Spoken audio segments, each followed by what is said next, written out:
Thank you so much for being here with us and for just sharing your knowledge and impact with us. I'm going to start with a very broad question because you have extensive experience as a global disability inclusion strategist and influencer. You're a founder of 4 social enterprises and 1 global nonprofit. So what inspired your passion for this work and what inspired you to found Ruh Global Impact? Well, and first of all, thanks for having me and for allowing me to tell my story, but for y'all focusing on other people's stories, because I think right now it is so important that we listen and we learn from each other and we understand who's doing what, because there's a lot of scary things to look at in the world.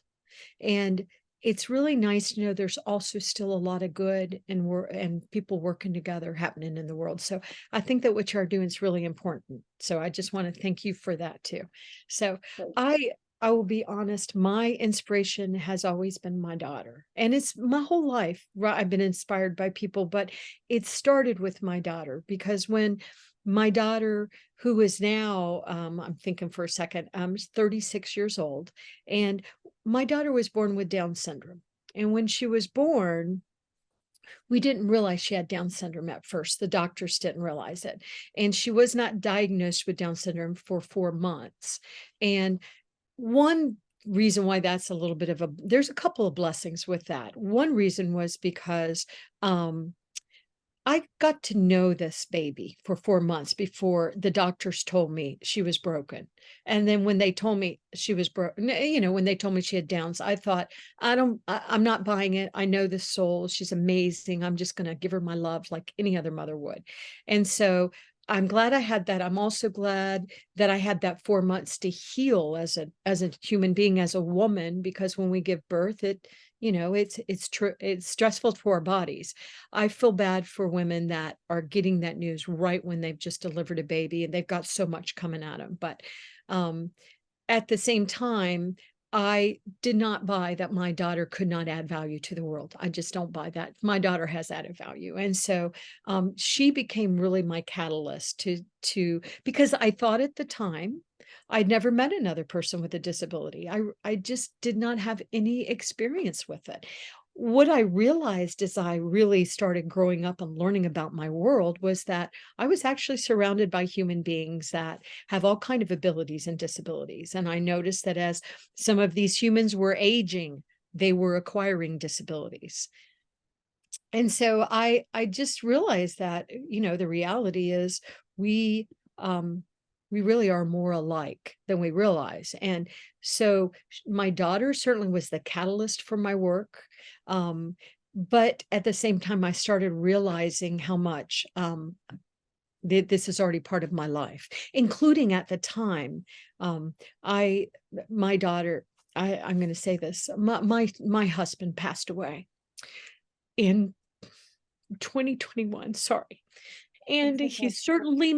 he's missed, but what I didn't know at first as I married my husband and we had children and a beautiful life together, my husband was a person with a disability. I just didn't realize that.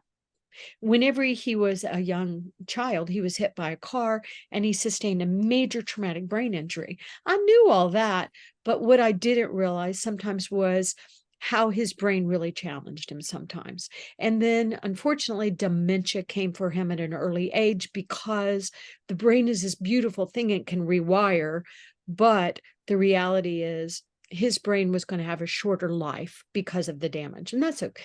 It's just part of it. So, this is a really long answer to your very easy question, but I just realized that this is my community. I'm surrounded by it, and I needed to really add value to the community that I didn't even realize I was part of.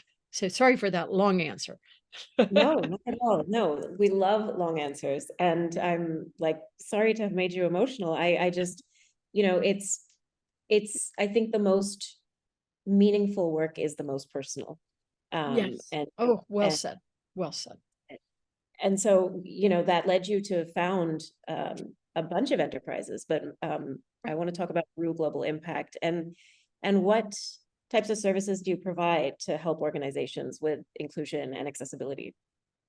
I'm gonna to answer that, and I'm gonna just tell on myself in that I have always had a very hard time explaining what Rue Global Impact does, which sounds really bad, and it is. But then I started using artificial intelligence and asking AI what I do, and AI gave me the best description, so I'm gonna use that one. AI says, no, isn't that funny though? But I love asking AI questions now and learning from it. And so we are a think tank because what Rue Global Impact does is we convene our community. We bring our community together because we are 1.3 to 1.7 billion people. There are 1.3 to 1.7 billion people in the world living with disabilities. And then, and we know that those numbers are small. We think they're much higher. And then you add family members and friends and allies, and we get to be really, really big. But the problem with our community is 75 to 80% of us have invisible or hidden disabilities. And so we're such a diverse group that many people don't even identify that they're part of our community. So what Rue Global Impact does is we're a think tank that brings together the stakeholders, the corporate brands, small, medium, and large, the UN agencies, the government agencies, the organizations of disability the organizations of people with disabilities. So we bring the stakeholders together to say, okay, what are our biggest problems that we could solve together? How do we stop this duplication? How do we really make sure we're meaningfully included?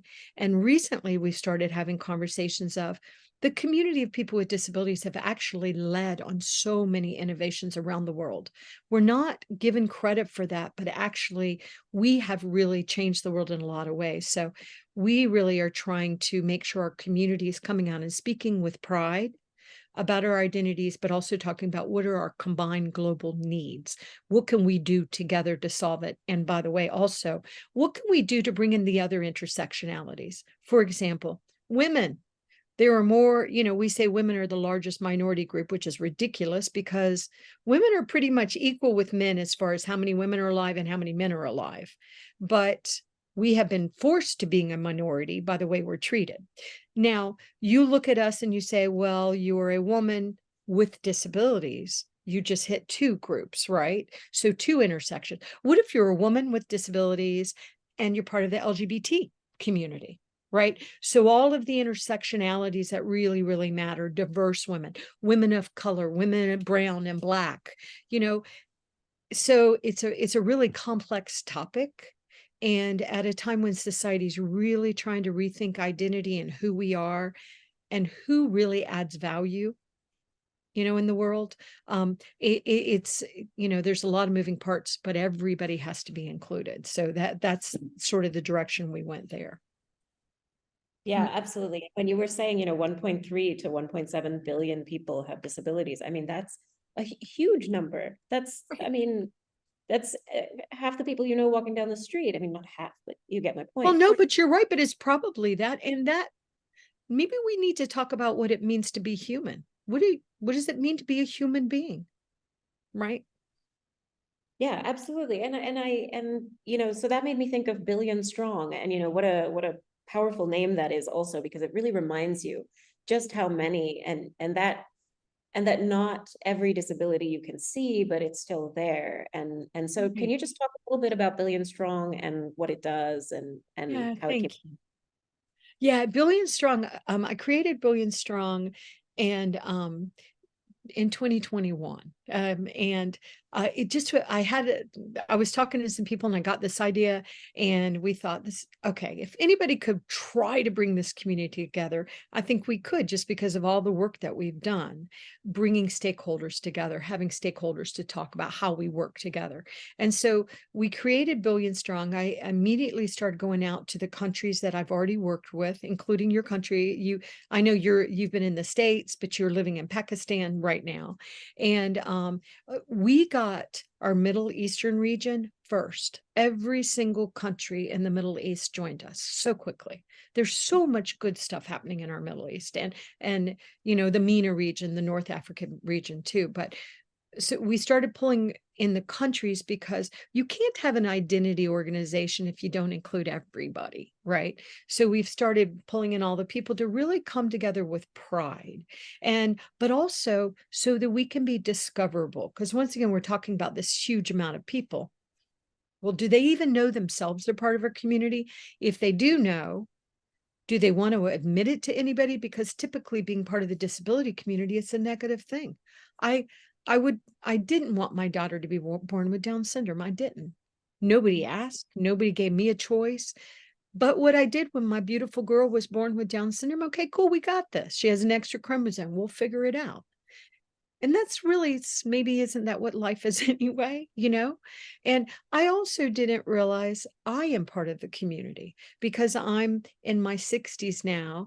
And I was diagnosed in my 50s as having ADHD. And what's interesting about having ADHD or ADD or neurodiversity is that 65% of business owners have neurodiversity, and we're the ones that can't sit still in class. We're the ones that are, but we also are your entrepreneurs because we think differently. We are like, but why we're the questions askers of the world. But so it's, yeah, all of the moving parts and putting together in a way and making sure that the community can come together and identify, but also be discoverable. We want employers to find us. We want funders to find us. We want the governments to know where we are so they can support us if we need support.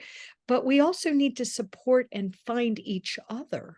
Because if this community came together, which I'm just I want it to happen. We bring our community together.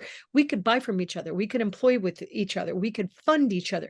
We are so big, we can take care of each other and just forget about everybody else, which would be ridiculous. But still, we are so big. Let's come together and let's fix things for us that are broken so all of society benefits. So that was the goal of Billion Strong. It's cheeky, but we knew that we could not do that without everybody else. I can't do it without Pakistan. I can't do it without Iran. I can't do it without, Costa Rica. I can't, and if I do, that's also a shame because we should all do this together. So that was the goal.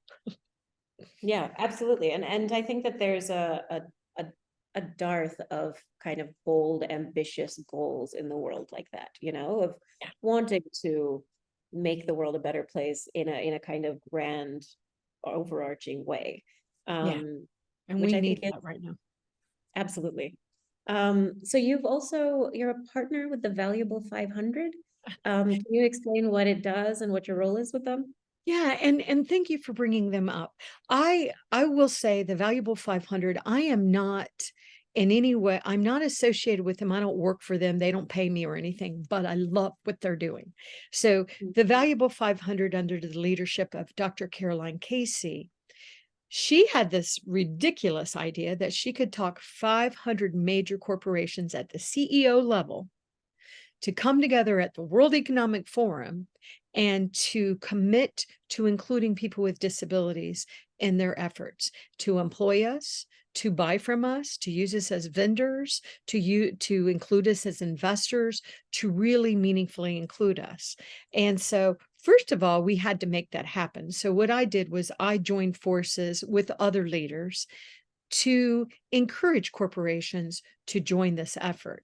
And I particularly, because I do live in the United States, really, really, really wanted the US companies to participate because I know often my beautiful country thinks it's all about us. It's not, it's about the world.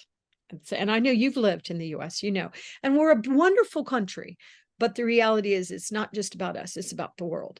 And so I really had to petition and beg and bully and nag some of the companies, but we had 90 American companies join, yay. So we now have 500 major corporations all over the world from all over different countries, multinationals that have agreed to include the community of people with disabilities. Yay. Okay. Now we actually have to help them be successful, because how do you really do it? So I don't work for the Valuable 500, but I really appreciate the CEOs that had the courage to stand up and say, all right, we'll do it. Because what are you even agreeing to, right? It's a big undertaking. But to do it at the World Economic Forum, that really makes me happy too, with leaders like Paul Pullman, who helped fund this. And so the Valuable 500 is important, probably because of everything else we're talking about. Even if you don't know how to do it and you haven't figured out every single moving part, we appreciate that you're willing to try and let us help you be successful. Because if you can include our community, once again, you'll include all these other communities at the same time. And so the Valuable 500 I liked because, once again, we got leaders standing up saying, we'll do it. We don't know what you mean, but we'll do it. And that's a blessing. So now we as the community have an obligation to do the right thing by these brands to help them be successful, including us, and to not just sit back and go, nope, that's wrong. Nope, nope, wrong, wrong, wrong. Nope. Let's work together. Let's collaborate to make it work for all of us. And this is something that we actually need to do all over the world because, as we know, developed countries are being included. You're being included if you're in a developed country and your skin color is a certain color, no, we actually need to bring everybody together. And I'll tell you, when I was first creating Billion Strong, I had some Americans say, "Oh, don't try to do it any other. Just do it here, get it right, and then go." And I said, absolutely not. Absolutely not, because that is not how you get it right. But I also had people say to me, don't include the US right away. You are so confusing. You are so complicated. You make things so much harder. It's like, absolutely not. We are going to include the US too. So no, I don't care how hard it is. Everybody gets included. Everybody gets included. And that means you have to have the languages right. You have to have, you have to really be thoughtful about it. You just can't include somebody that used to be in another, you got to be really thoughtful about it to meaningfully include more people. So Mm. it's a challenge, but worth it. Yeah, of course. I mean, it must be incredibly rewarding. And Yes. it reminds me of that, there's a feminist quote. I can't remember who's I think it might be Audre Lorde, who says, I'm not free unless every other woman is free, even if her shackles are very different from my own. And I kind of sense that approach in the way that you see disability access and including any marginalized community. Like, you have to include everybody, or it's not achieving what it's trying to achieve, which is the Right. basic. And what if you're the person that gets left out? I've been left out. I've been left out for silly reasons. I've been left out because I'm a woman many times. I've been left out because, I'm an American. And it's like, oh, you Americans, and it doesn't feel good. I've seen my daughter get left out so much. It's like, stop it, So I think you're right. I love that. I love that statement because it's right. And I really care about my sisters. I do. I care about my sisters in other countries. And I'm going to fight for them, my sisters with and without disabilities. But we're humans. We all have abilities and we all have disabilities. And sometimes it's worse. It's just the reality. I just think that we need to humanize our conversations. Why do we keep forgetting we're humans? If I didn't get a really good night's sleep last night, I'm not going to be as good today, for example. I'm going to be a little bit more confused. If I'm really stressed, I just don't understand why we're not allowed to be human in these situations. I just do not understand that. Yeah, I think also we have a tendency to see people in a very unidimensional way, and so we Yeah, forget that there's a fallible side to everybody. Which, well said. what are some of the biggest challenges and opportunities you see right now in making digital media technology more inclusive? Well, and I will say that all digital have to be fully accessible to all humans. And we actually know how to do that now. And I also want to remind people that all buildings have to be accessible. We need to go into schools and courts and government buildings and grocery stores, and we'd really like just to be fully included. We would like washing machines to be designed so that if people were blind or they're little people or whatever, that they could fully use it. We want to be better consumers. Can you give us products that work for us?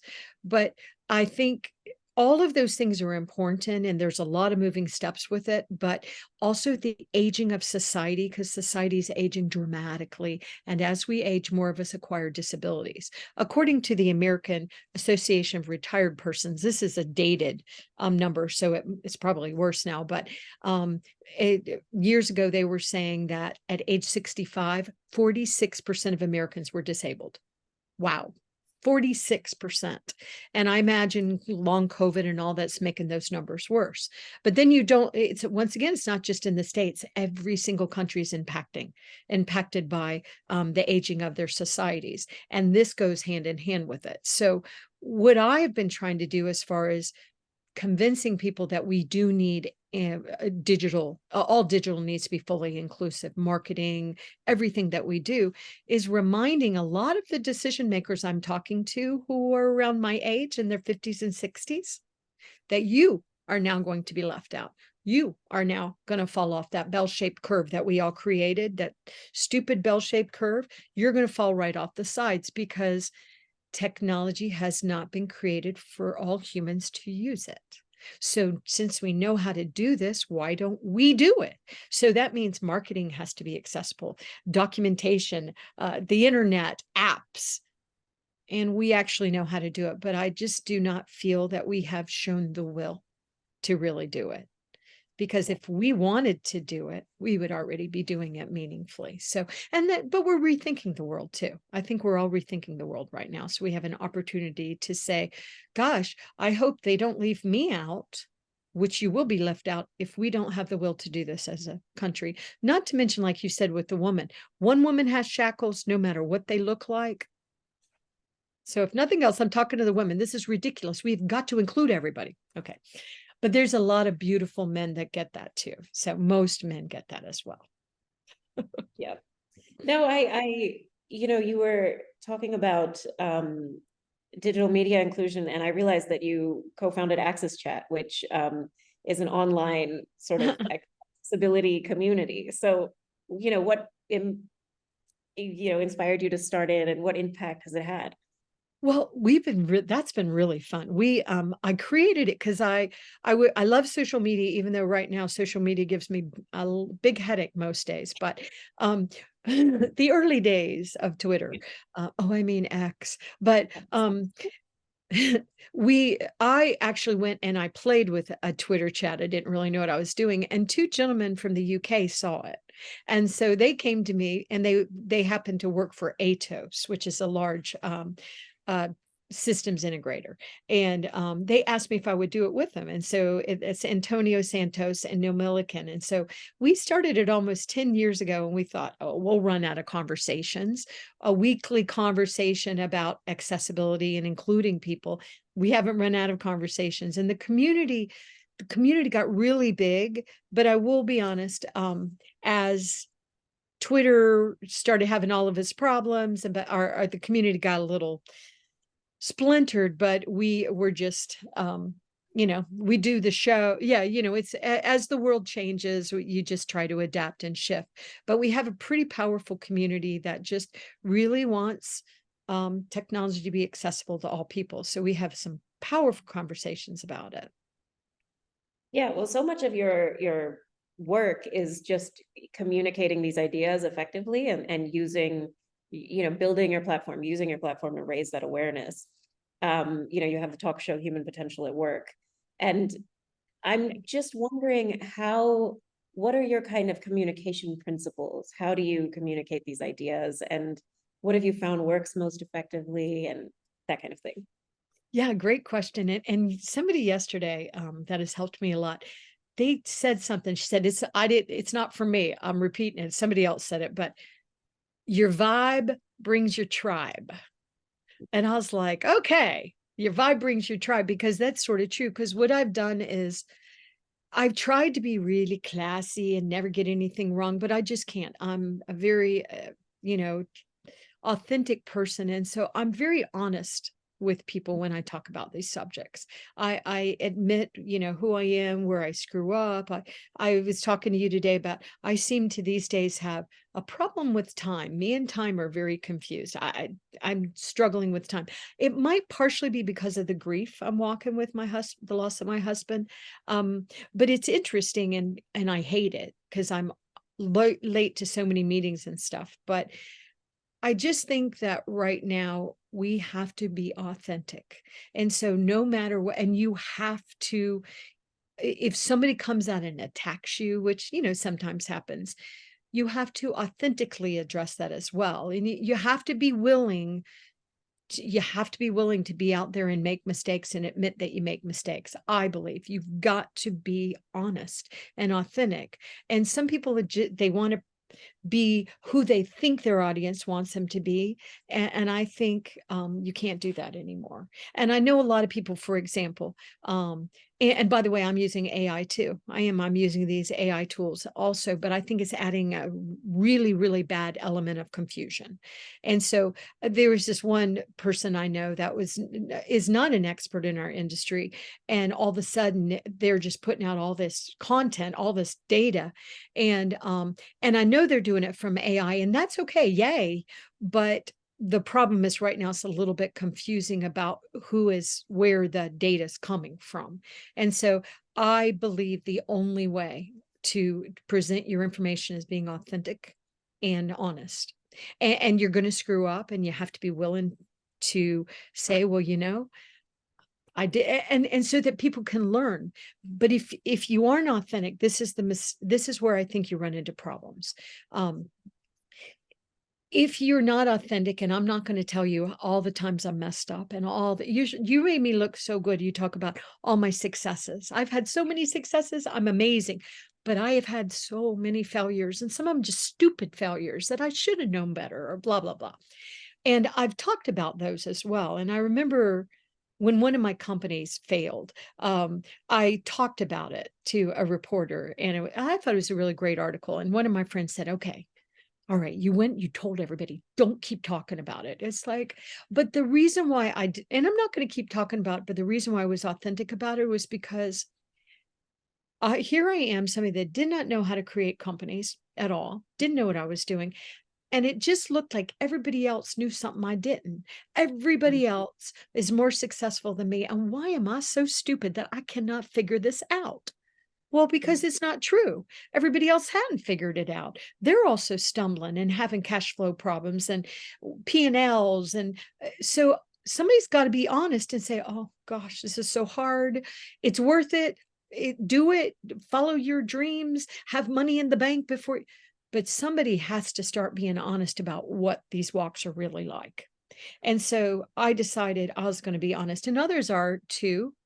But if we all just sit around and talk like we're perfect, you make others think that something's wrong with them. I really believe that. So I think we have to be honest and go out there and just start having the conversation. And you're not going to know everything, but invite others to teach you. And don't be the big guru. You're here to learn from them too. So I think going into authentic behavior of, I care about this topic. And I've seen so many beautiful people doing this. They're not getting it perfect right out of the gate, but they're willing to say, I want to help contribute to the conversations. So, I know it sounds simple, but that's the only way. I think it's the only way. No, it's simple, but it's simple because it's true. Yeah. And it's one of those things where it's very much the entrepreneurial spirit, to just you trial and error a little bit and you keep going. And it's just about grit, perseverance, Oh, and learning from the stupid oh. mistakes and the smart mistakes and all of them. And it's so hard. It is hard. It's so hard. When people tell me they're starting a business, I think, put a smile on your, because I don't want to discourage people. Because by the way, if you told me it was so hard, so hard, so hard, I would have still done it. I think there's something in us that just won't let us not stop.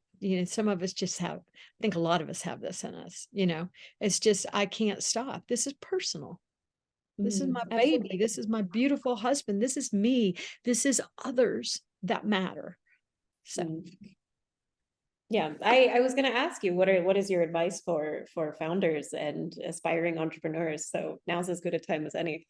Yeah. And I will say, number one thing I would do, collaborate and be fair when you collaborate, because I often see people come to me and say, oh, but I want to collaborate, but it's all about them. And by the way, we can all tell.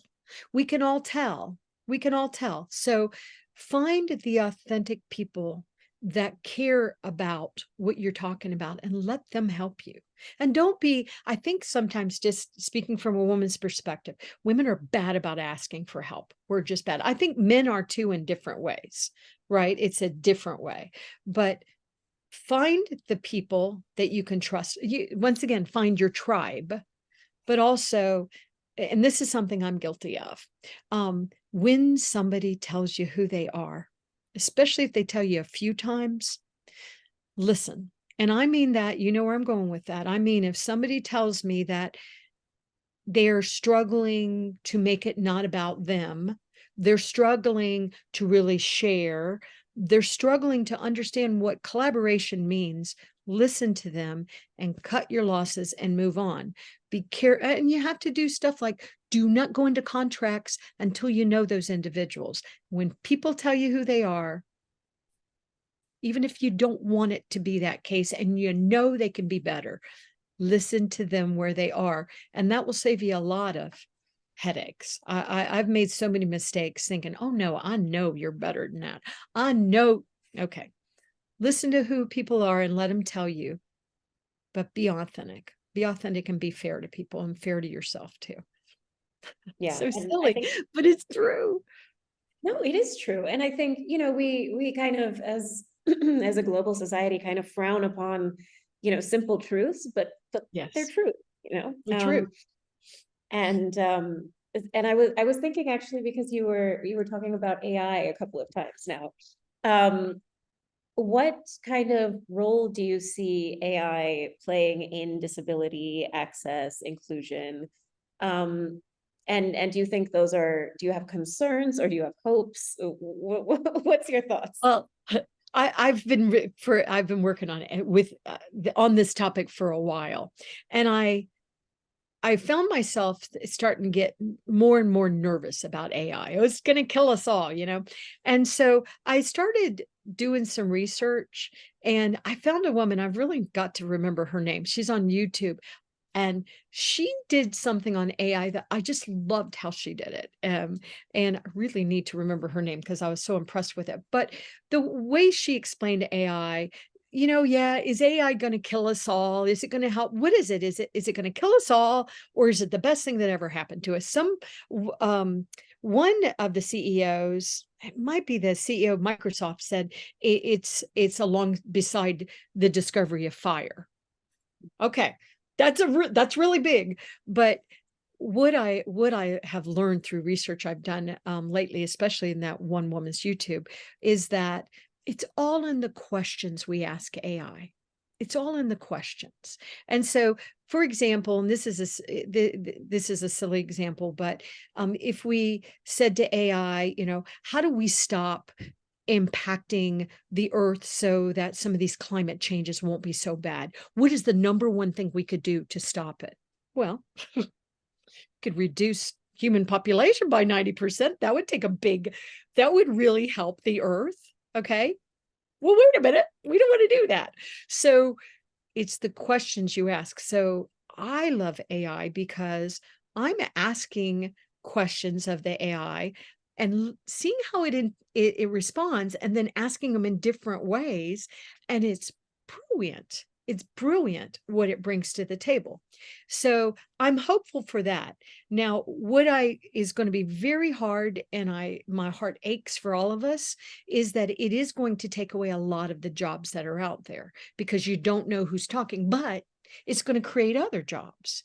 So there's potential. And are people going to misuse this to hurt others? Absolutely. That already happens. And I can't do anything about that now, but it's here. It's here. It's open. It's available. And so what I've decided to do is use it to improve my work, and to be very authentic. When I talk to AI, I don't even know if it's working this way, but this is what I'm trying to do. When I ask AI questions and stuff, I will ask it to give it to me in the voice of Debra Ruh, because I have years and years and years and years of data out there. I have thousands of interviews that I have done. So I like that part, but then I also like saying, just tell me what you would normally give me, and then comparing and then adding my brain to it. So I think it has great potential for society. And once again, too bad it's already here. We can't put it back in the box. So, but I think it's just going to be really hard for a lot of people right now. So what I would suggest to anybody out there that's trying to have your voice heard, use AI to ask it questions. And like, once again, who is Real Global Impact? Well, we're trying to make a difference.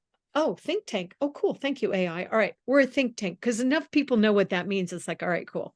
But because we work with the community to try to help the community get better. It's just very different. But I think the value of AI, especially for anybody that has a business or starting a business, is start to asking it questions about your topic. I ask all the time. It's like, what should Billion Strong be doing to support the community of people with disabilities? And then I'll ask it in a different way. And it is really valuable having access to all of that information. But at the same time, I'm not saying it's not going to be real bad for a lot of people. A lot of people are going to lose their jobs. We're already seeing it happen as we rethink society. It's, but it's here. Can't put it back in the box. So use it for good by asking questions and then asking it differently and then differently. I'm just loving it. I'm loving going in. I'm paying my little fee to get the most advanced one, but I'm really enjoying playing with it. Are you enjoying playing with it? I find it, I feel very similarly. I find it's really about the questions you ask, Yes. and if you ask the right questions, then you can gain a lot from it in terms of So just, quick. it can really We have hold been up a mirror. struggling this for years, and we're a marketing company too, marketing and branding, and we couldn't tell you in a Yeah. good way what we do. I'm embarrassed to say, I'm sorry. I shouldn't admit that, but it's just true. And I say that because I'm a world, blah, blah, blah. But I'm being honest only because that's what I wish people would have been when I was trying to figure it out. Just be honest with me, because otherwise I just think I didn't get the script. I didn't get, I mean, why does everybody else know it and not me? Well, they don't. They're pretending. Oh, Yeah. okay. So No, yeah. yeah, I love that you're very much passionate about kind of destroying the emperor's new clothes kind of Oh thing, yeah. right? Yeah.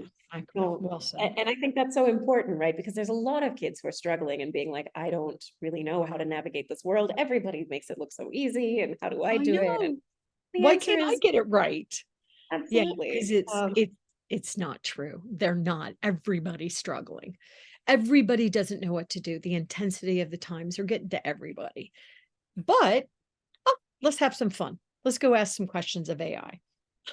Yeah, no, it's a very, very powerful tool depending on how you use it. But the funny thing now is that people fall into two camps, right? They either say, like pretend that they're never using AI, or there's All right. people who are very open about using AI and celebrate it. And so I think it's really just a matter of being honest about it, and trying to find a Yeah. place for the new jobs that'll be created, and make sure people, It's not going away. So yeah. get in there and start figuring it out. And let's figure out how to use it for good. I know some of you are going to get out. I mean, some people get out there and figure out how to do bad things, but I believe most people don't want that to happen. So we want a better society for all of us. But I'm actually, I mean, once again, would I have put it out right now? No, I wouldn't have. We were already too flipped out about everything, but they didn't ask me. They released it and they can't pull it back in because the code's out there now. It's not going away. So how do we use this in a way that provides value to society? Because there's a lot of value it adds. But yeah. Will it kill us all? I don't know. If it's going to, I hope it's fast, only because I just don't have time to worry about it because there's nothing I can do about it. So instead, how do I use it to help other people have better lives? I think that's a really good question. Yeah, I think that's the right question. Yes. And let's pivot for a second because I want to talk about your books real quickly. Thank You have authored several of them, including there's inclusion branding and finding your voice using social media. And so what kind of motivated you to write these books? What was the process like? And yeah, just tell me about them. Well, I did write those books before AI. They were so hard to write. I mean, it just took forever. It takes forever. You write it, you edit it a billion times. And um, the inclusion branding I wrote in 2018, which is getting pretty dated, which was just about corporations. Why don't you tell us what you're doing good so that we can feel good about working for you or buying for you? I was just reminding them to tell us what they're doing, using my community as an example, but they could actually put whatever good they want to do in there. And so it took me, one of the books, it took me 2 years to write. One, it was a year and a half. Oh, it took so long. But I wanted to, I also thought it was important, and I don't know if it is anymore. At the time, I thought it was important to have a book out there for credibility. But I'll tell you, I don't know. I don't think it works that way anymore. I really don't. I think, and also now you can put a book out so fast with artificial intelligence. And so at the time, I thought it was important and I wanted to do it. I wanted, I wanted to be a published author. For some reason, I always thought that would be so cool. And so I did it and it was cool and it's wonderful. But I did it because I thought it would help with the messaging. And now I just don't know, I don't think people consume books in the same way that they used to. So I'm seeing a lot of ebooks and a lot of, things like that, but it's yeah, it's that'll be interesting to see how that unfolds in the future. But all of my books were self-published because when I would go to publishers, they were like, nobody cares about that topic. Well, I mean, just to be fair. And so I just self-published and they did well. But I think that's another thing that's going to be changed so much. But yeah, I don't I think we're consuming books differently. I just really think people consume them differently now. So, but yeah, so it's something that I'm not sure because somebody recently asked me that and I was like, I'm just not sure if that's how you stand out. It used to be. I'm not sure if that is the case anymore. I'm just, Yeah, I'm AI has perplexed by that. definitely. Yeah, I Yeah. think AI definitely added a suspicion there, right? Of how did you write that book? Right. Uh, And you can write a book in one day now. mm, So, which but is insane, but yeah, yeah. So that's interesting. But I'm glad that I'm an author. I appreciated it. But right now I haven't felt compelled to do. I actually have written two other books that I haven't published, but it'll be interesting. I'm not sure how we as society are going to be doing that. I'm what just are your other books about? Why haven't you published them? I have a book that I wrote about my mother and my daughter because my mother, who is deceased, and I love my mother had a borderline personality disorder. So my mother suffered from real severe mental health problems in her life. And my daughter with Down syndrome, she has had some struggles. And I wrote a book about how it was being in the lives with these two souls, and what I learned from both of them. And so I think it's a good book. I just haven't put it out there. I probably run it, I just haven't done it. But I also didn't want to do it when my mother was still alive because my mother would have, been really mad at me telling people that. But also a lot of people have this. A lot of people struggle with mental health issues, and it's nothing to be ashamed of. We're still learning how our beautiful brains work. But I learned quite a bit from my mom. These experiences that I had with my mother. I learned a lot. Um, and so it's about that. That's What no, we I can think learn from each other. yeah, I think it's an incredible thing to share with people, because there's such a stigma around it. And I so know. sharing Right. that experience and helping people feel seen in that way, I think is really important. So Yeah. I'm excited to read it. Um, I'll have to, I've been meaning to pull it out. I just haven't yet. so what, this is kind of a bit of a repeat question, but I think it's slightly different. In what advice would you give young people interested in a career that's focused on disability rights and inclusion? And I'm so glad you brought up young people too, because one thing I want to say to young people, um, when I was a young woman, I was often told to pretty much shut up and sit down and let the elders talk. Let the adults talk until I think I was in my 40s pretty much because I'm blessed and then I have a younger face. That's great. So, but I didn't appreciate my not being taken seriously. And so I see now the young people, they don't seem to be putting up with that. And I see so many young people standing up and really speaking their truth. And I'm so glad. And I just hope so much that young people continue to do that and don't let older people say, well, no. What have y'all done? You haven't done any better.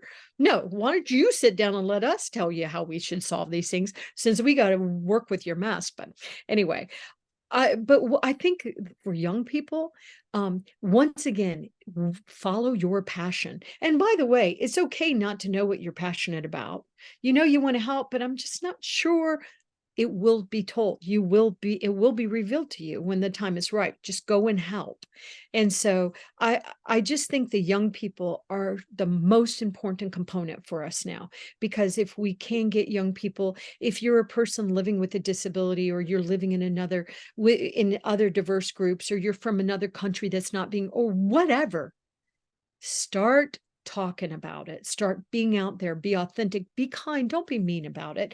Figure out how to get your message across without saying it in a real mean way. Some people do it in mean ways, but people don't listen when you do that. They just don't listen. So find out a way to join the conversations. Find the elders, the older people that recognize your voice is important. And like me, I really, really appreciate younger voices so much now. And because I think there's enough people realizing we do need everybody in here. The 12-year-olds, I'm sorry, they have something to say that could be very valuable to you. The 18-year-olds, the 20-year-olds, the 30-year-olds, the 40-year-olds. But when I was a young woman, we were not allowed to talk. We weren't. We were told to be quiet, and even if we could talk, pretty much it was discounted because we don't know what we're talking about. We were young, which is ridiculous. So the young people, though, especially if you're a person with a disability or without a disability, but you want to see more people included, we need you in the disability inclusion field. We need you in the social justice field, the social good fields. There is so much good work to be done. And if you haven't figured out your passion yet, go and help somebody else with their passion, and your passion, it will be revealed to you. I really believe that.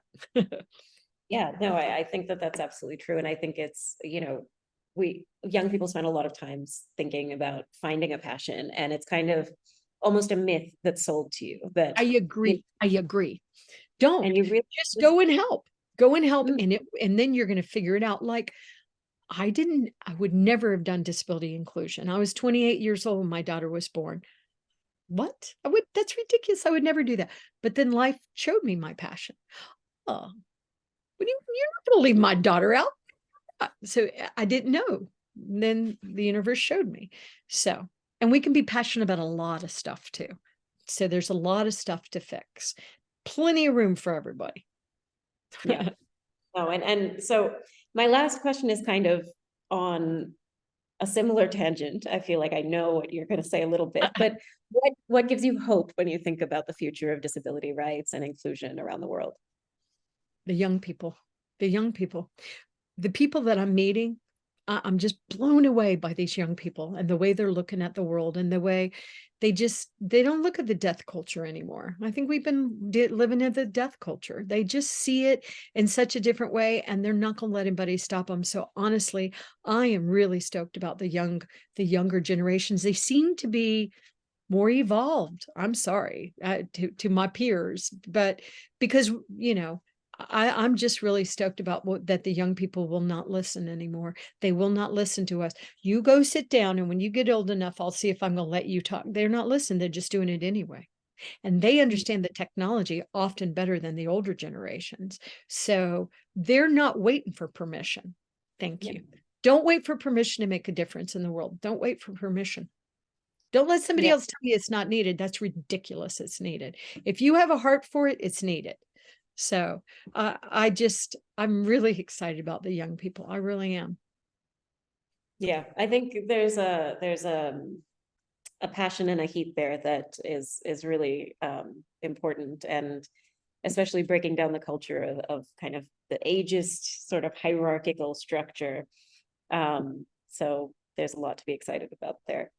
Well, yeah, please go ahead. Please go ahead. Well, I was just going to say one more thing in that. Please also listen to diverse voices. Listen to the young people in India. Listen to the young people in Pakistan, in Egypt, and because if you're only listening to the voices of the beautiful, brilliant American young voices, which they're so brilliant, you're not going to get the whole flavor. Take the time to listen to diverse voices because they are speaking things that we don't understand because we don't have those lived experiences. So please take the time to listen to diverse voices, because that's how you're going to figure it out. And then also listen to diverse voices, think what you've learned, pop it into AI, see what AI has to say, pop it out. This is the way I think we can better hear each other. And remember, AI is human data. This is data that humans collected, put in the machine learning. I mean, this is machine lab, right? But we have coded this information to the AI. This is human data that it's just manipulating. So it's exciting, the young people, and maybe we'll be excited about AI and not think it's going to kill us all because it's here. We don't have a choice. So Yeah, there's a sci-fi author named Ted Chiang who said that a better name for artificial intelligence would be applied statistics, because that's really what it's doing. ooh, I think I that's love that. yeah, I Ooh, think that's good one. and it's really, you're right that it's human data, and it's, I love this perspective of yours of listening and synthesizing ideas and then holding up a mirror to it and then expanding on it. And I think that that's exactly what is needed in the world, right? To make sure people are heard, and then to also take it a step further and turn that into action. Yes. And so I really can't thank you enough for talking to me. I am I'm over the moon with it, and I love being able to learn and just, yeah, learn from amazing people who've done real social impact work. So thank you thank you. so much. I love what you are doing, and I can't wait to highlight it and send you, really get it out there for you. It's exciting because we're stronger together. We're stronger together. Absolutely.